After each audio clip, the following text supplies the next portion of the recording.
Welcome back to Gaijin Hideout. I'm Jeff, and this is Monster Hunter Wilds. This video is just me giving my initial thoughts after my first 5 hours of playing the game. I've just made it back. We've been on a bit of a journey across 2 different areas, just made it back, and the game's gotten really pretty. I just wanted to talk about my experience so far. I started playing the game at midnight as soon as I was able to download it and install it, unpack it, and all that stuff, and just give my overall opinion. So, by the way, you can check me out streaming this at twitch.tv/Gaijin Hideout. I'm just gonna. I really kind of enjoy just wandering around, so I'm just gonna do that. I think while I talk. But basically, I found this game to be really enjoyable so far, and very much cozier than I thought it would be. It's at a bit of a slower pace, and my initial thoughts are overall it's wild. Yeah, that's a good point. That's a good point, Black Mage. So I had heard that the campaign was low rank, and the people that said that were definitely right. The whole campaign is definitely low rank. It's pretty easy, but it moves you along at this linear pace where it presents you with the concept that there's this open world, these open areas, and then it progresses you through the areas. Sometimes it's on rails, you'll go through a mission and you'll be walking with characters and talking, and sometimes you'll just be told to head in a certain direction. And I thought it was really nice how they did that, because it's very intentionally exposing you to the environment around you, and making that the priority, even with the story. So the story itself is it's fine. They do a really good job with the setting, as always with Monster Hunter. So the setting is really what carries everything. The characters, just the overall vibe. The music in particular is very calming, very soothing. The environment, as you can see, is pretty incredible. And you know, I've just genuinely been enjoying myself and just kind of more chilling. You know, you have monsters and stuff that you fight, but there's a lot of exploration put in between it, and I don't really hate it, mainly because of the way they presented it. You know, you know, for example, this Chemitress, I thought this was going to be a lot harder of a monster, maybe a pseudo mini boss, because it looks really cool. Because I was used to the really epic stuff in World being walls or, you know, stuff like that. But this guy is the equivalent of Kulu Yaku, more or less, or Barriath, not Barriath. Barith from Monster Hunter World, the mud monster. You know, he's very early on, not very difficult to fight, that kind of a thing. I'm not gonna fight him for real. I want to keep talking, but I just wanted to show you the way he moves around and stuff like that. You know, it's oh, I attack with my beak, I attack with my tail, you know, and that's it. But it's just, they made even a monster that basic really cool and interesting to engage with. So I just think the presentation that they've done so far in these first 5 hours is really nice. I don't really know how this translates to how well of a Monster Hunter game this is, because we're kind of just doing this campaign thing right now.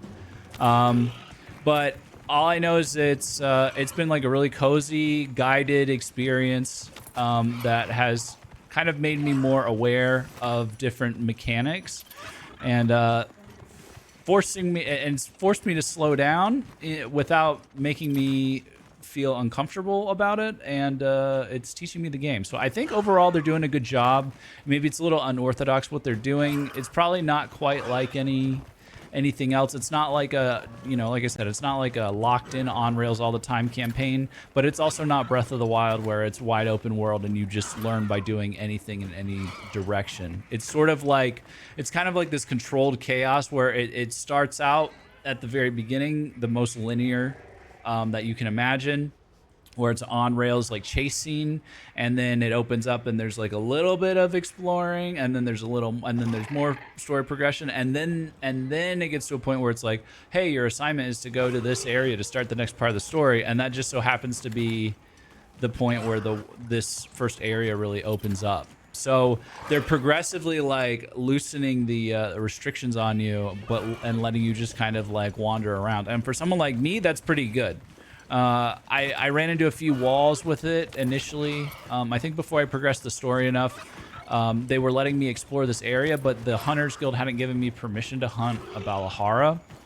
And even in that case, you know, where there was that kind of an invisible wall, I guess, it wasn't that bad because I could still hunt and kill the Balahara. It's just I wouldn't get a hunter's certificate or what is it called? Like a Balahara ticket, Balahara, the paper mat that they give you, which you need to make one of the mats for its armor. But like if you want to in this game, it appears you can just kind of run off and just randomly kill something and at least get its mats.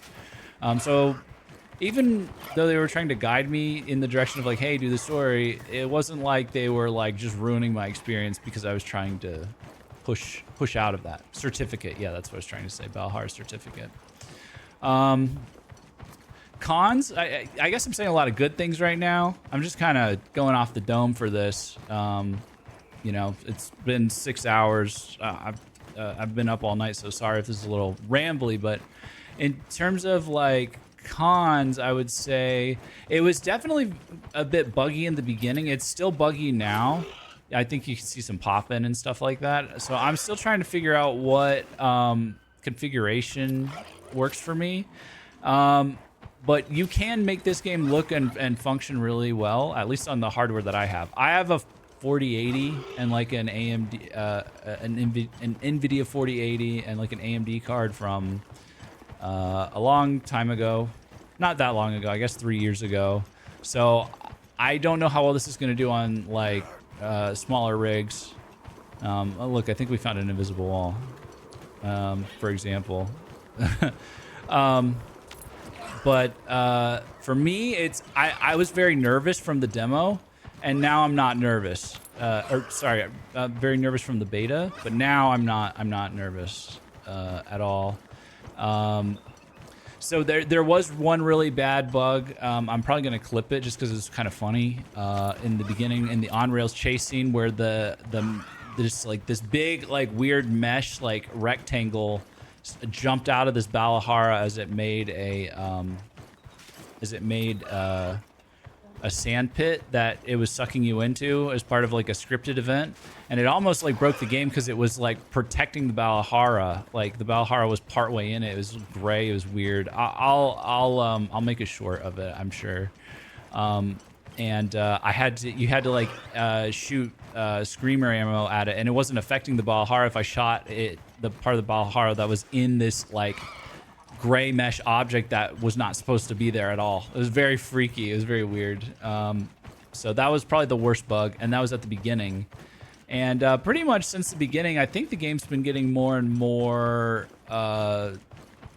It feels like it's correcting itself. It's very stable. There's just some things like that, like pop-in you'll see, and stuff like that. But you know, keep in mind, I have to play this game and stream it, and streaming it is very resource intensive. And on top of that, I record in 2K as well, which is an extra layer of like intensive resources. And I'm able to play this on high settings pretty comfortably. So if you've got good hardware, I think you're gonna be able to push the game pretty far, and it's not gonna make everything freeze up like how it may have done in the open beta test.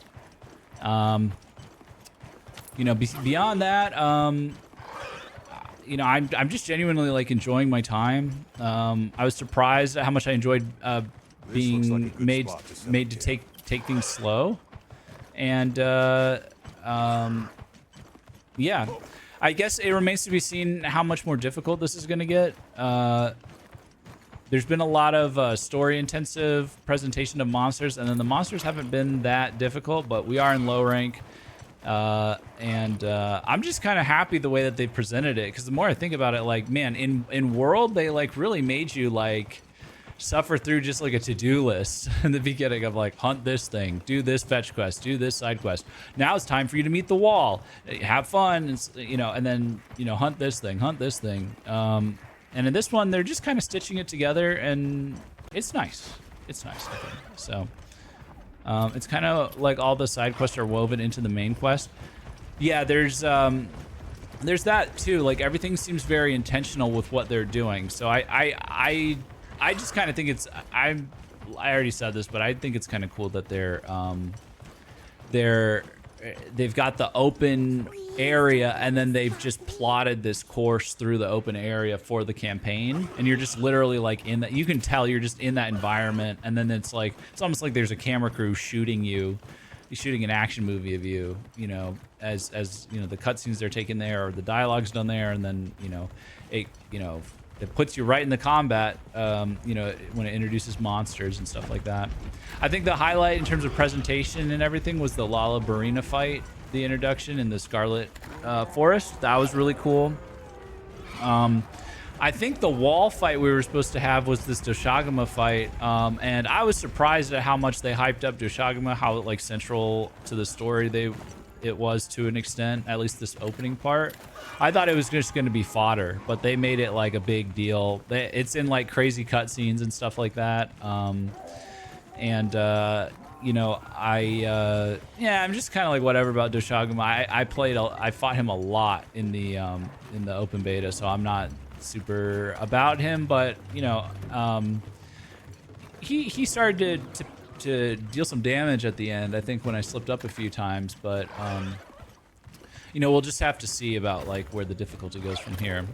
So I really wanted to just see how far I could go in the story, and I basically you know, in the first 5 hours, and so I ended up here, which was like, so we went from Windward Plains to Scarlet Forest, and then back here, and that was like all the monsters in the open beta test besides Raydao and Arkveld. We haven't seen any of that, and let me see what else. Kongalala was like Kongalala and Chemitris were the ones that they had been introduced that were new, and I think those are the highlights still. So I'm really excited to see more monsters I haven't actually fought yet. Oh, and Lala Barina as well. Lala Barina was really cool. So it's kind of been weird following this. This is my first time covering a Monster Hunter release, so I know a lot of the monsters that are going to be here.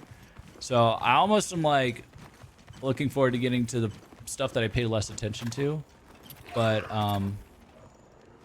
yeah, overall it's very nice. That's all I have to say. It's very nice so far. I'm generally enjoying it. It's much more stable than I thought it would be. You know, take it how you will that it's on rails to a certain extent. It's like they're treating it like a campaign for low rank, and that's either going to enhance or hinder your experience. I didn't really like low rank in other Monster Hunter games. Because it was just basic missions, and then you just had to suffer through that to get introduced to the game, and then really cool stuff happened. So I at least like that they're like keeping you entertained to a certain degree, but it does seem like that's also padding out the time as well. So it's going to come down to personal preference, I think. But yeah, that's about all I have to say. I guess I should talk about gameplay, but the gameplay is just like that's the least hot take, the least controversial thing I'll say is the gameplay is phenomenal. The gameplay is amazing. It's super smooth. It's a little slow. It's a bit slower than Rise. It's a bit faster than World. It's smoother than both, and you know, it's just lovely when you get into it. I'm maining dual blades, and that's the part about these games that was always good, and they just nailed it again. You know, they just totally nailed it. So, wow, big night hunt. Yeah, absolutely. I'd like to see the high rank Lala. Yeah, I'd like to see the high rank for a lot of this. So, but yeah, if you were just wondering like what like the first 5 hours or so was like, it's like you're still very solidly at the start of low rank of the campaign. Like very, very solidly there. You know, we've been exposed to 2 areas. Not even close to like filling them out with like all the monsters that will be there. I don't think. I think it's going to progressively, they're going to add stuff as the plot thickens and stuff, you know. So I think what I'm going to do next is just kind of chill. On the next stream I do, I'm going to progress the story a bit, but I'm going to start like exploring a bit, because this whole area just became very beautiful, and I think the other area became beautiful as well. So it wasn't like the beta where it was just switching rapidly. It started out very ugly, like you know, it was like in the inclement weather in both of them, rainy and rainy in the forest and sandstormy here. And now it's just they've just passed through the seasons. They're treating it more like seasons. Like now it's the plentiful time. We suffered through that time. Now it's plentiful. They do a good job tying the seasons and the environment and the monsters and everything into like the tribe characters. That's not something I ever would have asked for. Is like we're visiting the tribesmen, and it's cool and stuff. But I just objectively they did that well. So they tied it in well. You know, so that is the setting, and they do a good job with it. So. Yeah, it's really good. It's really good. I'm 100% confident that my friends like Star Aquanid, who have never played a Monster Hunter, this is the Monster Hunter to start with, because it's not gonna hold your hand, but it's going to guide you into like increasingly more and more open scenarios in a way that like a modern game would. That like people who've never played that game but have maybe played Elden Ring or have played. You know, other modern games with some difficulty in it, they're used to.